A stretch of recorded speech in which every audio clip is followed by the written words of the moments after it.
Cheryl, tell me a little bit about your friendships with women. Oh, I have always enjoyed being a girlfriend. Ever since I was little, I had a lot of girlfriends, and in high school, even when it was difficult, girlfriends were really important to me. And as an adult, especially a mom, totally need my mom friends. For me, for most of my life, girls and friends have been synonymous.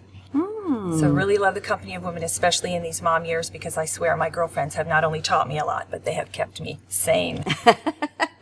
So have all of those girlfriend relationships been easy?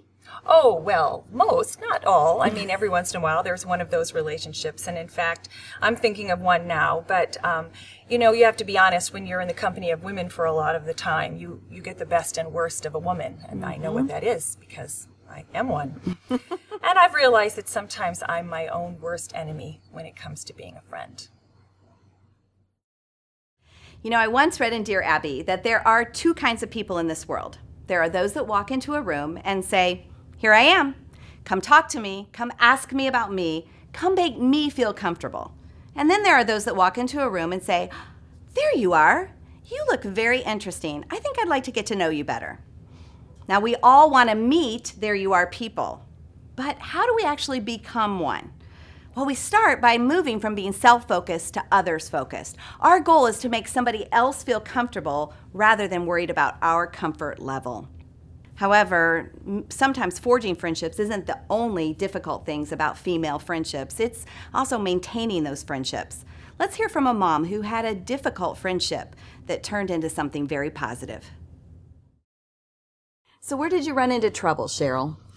Well, I had this issue with this one particular relationship, which was kind of challenging because it was in the church. And when it's in the church, you think everything is supposed to be nice and good between women. But every once in a while, that isn't the case. And in this particular case, I was working on a ministry with a woman, and it was definitely not all peace, love, joy, and harmony.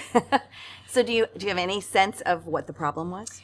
Well, the problem was we were both assigned to the same ministry, and it was really a tough one. It was working in someone's crisis zone. Another woman outside the church had needs, and we were both assigned to meet her needs. And for me, it was way outside my comfort zone. And I saw so many problems, I really didn't even know where to begin. And I was working with a woman that I didn't know very well, but she seemed to know exactly what to do. And so when she brought to my attention some things I should do, it didn't bring out the best in me.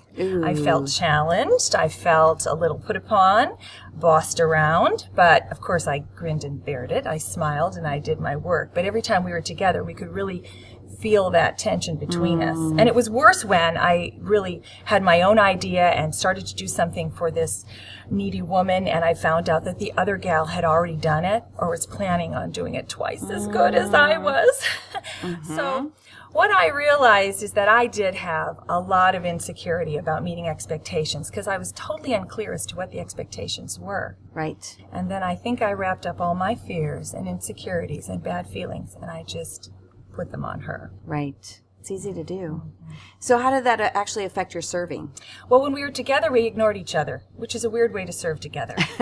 And we were together in other situations. Our children were in school together. There was this cold front between us. It felt just awful. I knew it was wrong, but I really didn't know how to get around it.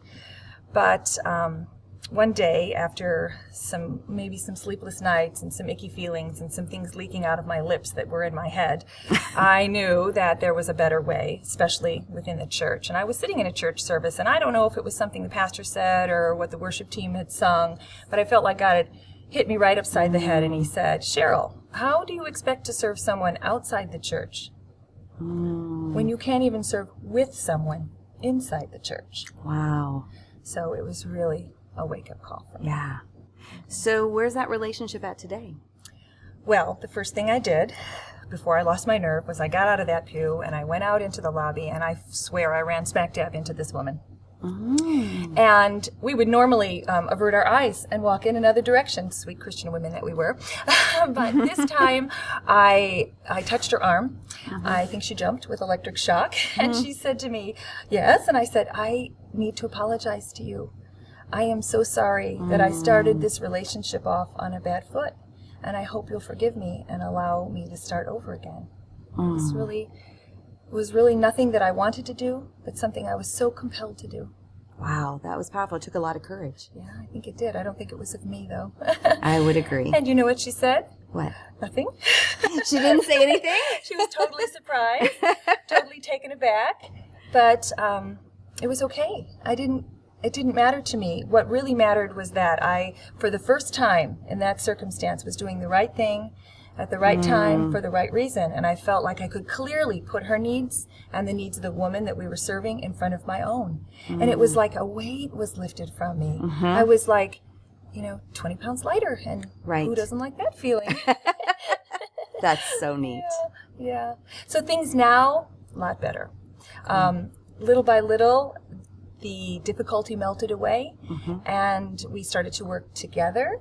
We started to communicate and to cooperate, and we got things done, and we started to laugh and admit our own insecurities, of which she had the same. Right. And it revealed to us that we were both just on the journey together instead of competing. We were companions, so it was very sweet. And just about a month ago or so, we had lunch together, and we talked for 2.5 hours. Oh my gosh. And we had been through some difficult times because she had some real health struggles, and I was honestly and genuinely able to be by her side during that time. I just am so thankful to God for that. Wow. But when we sat and had our lunch together, we didn't talk about our ministry. We just talked about each other and our kids. And it was really, really sweet. I am just so thankful for it. I love that. Thank you for sharing that story. It's not easy to put others first, even when you know you should. It might require you to be brave, to find some courage that you haven't had before, or maybe even it takes a change in perspective. The Bible calls that renewing our mind. And Cheryl's story is a perfect example that it can be done. So how about you? Are you a There You Are friend? Do you want to be?